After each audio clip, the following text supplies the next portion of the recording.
everyone, and welcome to the Greenfield Village and the Greenfield Village Railroad. For the safety of our younger riders, we want to remind the adults with them to make sure that they are held or easily within your reach. Please do not stand up and move around while our train's in motion, keeping your head, hands, and feet inside the cars at all times. Eating, drinking, smoking, vaping are not allowed. Coming in closed water bottle is encouraged. Stay hydrated. We're going to make our way over to our next station, Susquehanna from Smith Street, Eastern and back here in about 30 minutes. Enjoy the train ride. And as we pull away, wave goodbye to our station masters, Amy, Kelly, and Denise. Thank you then for making sure everybody boarded safely and boarded out on time. Here at Greenfield Village, we have over 300 years of American history for you to enjoy. Immerse yourself as you go into the homes and buildings, learning more about the past and find out how it brought us forward. We have 7 different districts that you can go through. The very first one is the Henry Ford Model T. It's the birthplace of Henry Ford from Dearborn Township. He was born on the 2nd floor there on July 30th, 1863, the oldest of 6 children. After visiting there and learning more about his early life, you can take a short walk over to the Ford Motor Company and learn how he came up with the vision of a motor car. The 1908 Model T will change the world of transportation forever. And maybe take a ride on one of our historic cars today. Main Street's our next district. Visit the home of the Wright Brothers and the Wright Brothers Cycle Shop from Dayton, Ohio. The birthplace of aviation. They took that first flight December 17, 1903, leading to the Global Aviation Program we know today. And we salute the Armistice 2 astronauts today. Also down Main Street is Mrs. Cohen's Millinery Shop. We have the Heinz House from Sharpsburg, Pennsylvania. And do visit the frozen custard stand. And it's never a too cold or too warm time to enjoy one of those frosted treats. The statue of Thomas Edison on your left leads us into our Edison at Works district. We are now coming into the Menlo Park area. The 2-story gray structure upstairs is often referred to as the Invention Factory, where Edison worked on the incandescent light bulb, the phonograph, improving on the telephone and the telegraph. He received over 410 patents while working at this site in New Jersey. The single men that worked for him would rent a room over at the Sarah Jordan boarding house. It's the yellow mustard home that you see on your left side, making its own history in December of 1879, being one of the very first homes in the entire world that was fitted with an electric lighting system. Going inside, you'll see wires as they line the walls and the ceilings. Next to it is the Fort Myers Laboratory, where Edison wintered in Florida. He continued working on his experiments. Now we're coming into our Porches and Powers district, and what a beautiful way to enter is through the Ackley Covered Bridge, built in 1832 from the southwest corner of Pennsylvania. Visit the home of Robert Frost, the poet. Noah Webster, he's the person who came up with the American Dictionary of English Language back in 1828. Also the Cotswold Cottage back in the end of Porches and Parlors from Chethworth, England, built in 1619. Way in the far back, we have the Daggett family home from Andover, Connecticut, built in 1754, before the American Revolutionary War. Found out what life was like back then. Coming into the Susquehanna station, please remain seated. The engineer will set a brake, giving us the sound of a single whistle, letting us know it's safe to come off the train. You'll exit to your left side should you be deboarding here. Wave hello to Laura, our station master, as we pull in. We're going to be here for about 4 minutes, then we make our way over to Smith Street. It's safe to come off the train to the Greenfield Village Railroad. For our safety of our younger ones, make sure that they are held or easy within your reach. Please do not stand up and move around while our train is moving, keeping your head, hands, and feet inside the cars at all times. Eating, drinking, smoking are not permitted, but water from that closed water bottle is just fine. Wait, goodbye to Laura, our station master. Wonderful job all day so far, taking care of everybody. Thank you so much. We have our Susquehanna plantation. A new roof is being placed on it. Back in the day, it was 700 acres big. Next to it, the Little Red Home is the Plimpton family home from Sudbury, Massachusetts. Mr. and Mrs. Plimpton raised 7 children in a one-room home. You have to go inside and see how they manage that. We have our Ferris windmill from Cape Cod, Massachusetts, built in 1650, and it's the oldest standing windmill in the United States. Do visit our Daggett family home, built in 1754 by Samuel Daggett himself. Go inside, learn what colonial life was like before the American Revolutionary War. And they're just getting their raised diaper beds underway. That's one of our Model T cars. Hope to see you on one of those. Next we have our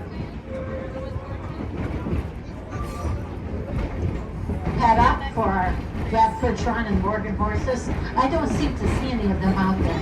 They might be inside the barn. But this is a chance for them to get some rest and relaxation from pulling carts, wagons, and plows around the village for us. The locomotive pulling the train today is called Number 7. It was built in 1897 by the Baldwin Locomotive Works Company. It's a steam locomotive working on just coal and water. Coal is fed into a firebox where the temperatures get extremely hot, converting that water that's in the boiler into steam. Steam then moves into valves that lead into the wheels, and they cause the wheels to turn. That's essentially how a steam locomotive works. And don't take my word for it. Go visit the Detroit, Toledo, Milwaukee Roundhouse, where we have presenters who will show you with the locomotives that are already in the roundhouse. Learn more. We also have another train running today. It's the Edison, built in 1932. Originally built in 1897. Henry Ford purchased it. It was in the derelict condition. He had it completely rebuilt in 1932. When completed, he named it Edison, giving it number 1 after Thomas Edison, who passed away in 1931. So we have a 2-train day today. We are now in our Wildlife Preserve. Sit back and enjoy some of the sounds that come from the steam locomotive. Keeping your eyes open as we move through the very thin brush, maybe we'll see some white-tailed deer, rabbits, raccoons, red foxes, and a variety of birds.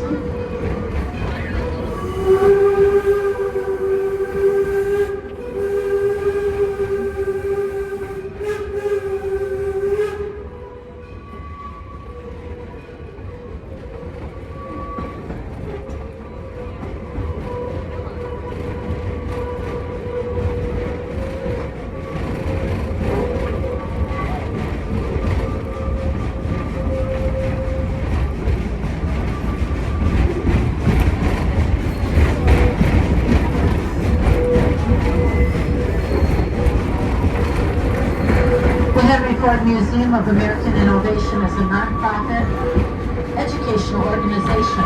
It does not receive any funding from the Ford Motor Company or from the Ford Foundation. Instead, it relies on ticket sales from people like you who come out to see us. We thank you and hope that we have your continued support, especially our members. If you purchased your tickets today and are not a member, you can use the money that you spent towards those tickets and your rides and convert it into a year membership. Just stop over at Guest Services and they'll be glad to help you. We are now in our Walnut Grove area. It looks like there's some people on the field. This is our soccer field for the students that attend the Henry Ford Academy High School. It was built in 1997 and it specializes in the STEAM program: science, technology, engineering, art, and math. We have over 500 students here this school year. 9th graders have classes at the museum, and 10th grade through 12 have classes right here. Henry Ford was a proponent of learning. He also believed that learning to do is by doing. Our students are able to go into the museum or the village after learning things in the classroom. That's a very unique situation.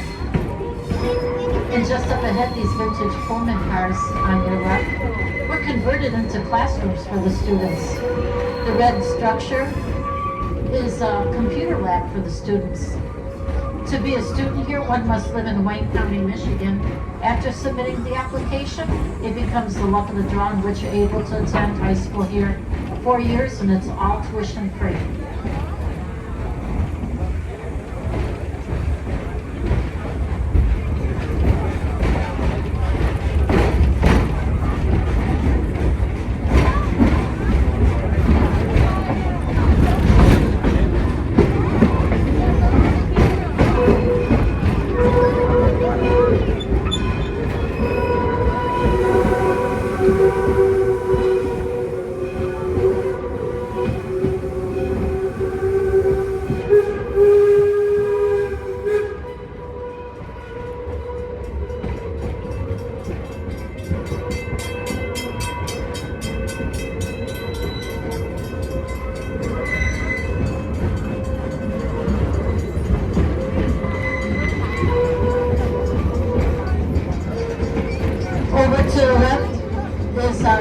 Martha Mary Chapel that Henry Ford built in 1929 in honor of his mother-in-law Martha Bryant and his mother Mary Ford.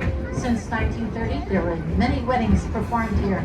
Next to it is the Scott Sutherland Schoolhouse from Dearborn Township, built in 1861 where young Henry Ford attended. We have the Logan County Courthouse from Post, Illinois, built in 1840 where young Abraham Lincoln practiced law. And just behind it is our new home, the Jackson home, that was built in the early 1900s. It's the place where Martin Luther King Jr. and his fellow activists planned and strategized the march on Montgomery, Alabama, that led to the Voters' Rights Act of 1965. It's slated to open June 12th. Next to us is our Taste of History restaurant, and we also have the Eagle Tavern restaurant, places for you to dine, as well as our new restaurant, the Stand 44. All places will be serving hot meals up until 3 o'clock. After that, you can get snacks and beverages at the Taste of History and Stand 44 until 5 o'clock. We are now coming into our Smiths Creek station. Remain seated. The engineer will set a brake and give us the sound of a single whistle, letting us know it's safe to come off the train. Should you be deboarding here, you're exiting off to your left side. Say hello to Mike, our station master, as we pull in. We're here for about 4 minutes, and then we're making our way over to the Firestone Station, the entrance to the Greenfield Village. Now it's safe to come off the Greenfield Village Railroad. For the safety of our younger riders, we want to remind the grown-ups with them to make sure that they are held or easily within your reach. Please do not stand up and move around while our train is moving, keeping your head, hands, and feet inside the cars at all times. Eating, drinking, smoking, vaping are not allowed. But water from an enclosed water bottle is just fine. We're making our way over to our Firestone Station, so sit back and enjoy the train ride. Thank you. As we pull away, we're going to thank Mike and wave goodbye to him as we pull away. We appreciate all the help that you give us on the train, making sure we're safe. We are now in our Railroad Junction district. The Smith Creek Depot on your left was built in 1858 by the Grand Trunk Railway. Smiths Creek was located about 10 miles west of Port Huron, Michigan. Henry Ford had it brought here in 1929. He learned that there was a young Thomas Edison connection to it. And Edison grew up in a small town called Port Huron, Michigan. A presenter in the building will tell you more about this history of this depot. Across the street is our Edison Illuminating Power Plant from Detroit, where young Henry Ford had his first professional job as chief steam engineer. We also have the Detroit-Toledo-Milwaukee Roundhouse up ahead from a small town in Michigan, and it was rebuilt. It's made to look like one from Marshall, Michigan. In front of it sits the Pierre Marquette turntable, built in 1901. It's manually operated, and that's how we get our locomotives in and out of the roundhouse. There is a demonstration I hope that you're able to take part in of pushing that turntable. See how strong you are. Roundhouses like this have disappeared with the advent of the diesel electric. When you do go into our roundhouse, presenters will tell you more stories about the history of the railway and also why steam locomotives no longer move around the countryside. Liquid Craftworks is our next district, where you can see glass blowing, pottery making, weaving, and a printing office by our artisans. The pieces that they do make become part of the Liquid Craftworks store. They appear on the store shelves for you to purchase. We also have the Laranger Grist Mill located here, the Gunsoli Carding Mill from Michigan. Entering into our last district is the Working Farms. The home of the head is the birthplace of Arthur Firestone, built in 1823 from Columbiana, Ohio. He's a person who supplied Henry Ford with tires for the Model T cars. Looking over to your left side of the fence, you could see that crops are already growing in the field. And looking both at sides of the farm road for the train, we have merino sheep. And if they're looking very full of wool, sheep shearing season starts in early May. I hope you can make it out here on the weekends and you'll be able to see the staff shearing them. If you have something that says it's made of merino wool, you have these sheep to thank for it. We are now coming into our Firestone station. Please remain seated. The engineer will celebrate and give us the sound of a single whistle, letting us know it's safe to come off the train. Should you be boarding here, you're going to exit off to your right side. We're going to be here for about 8 minutes before we move on to our Susquehanna station. Once again, a reminder, wait until the train whistle blows before you stand.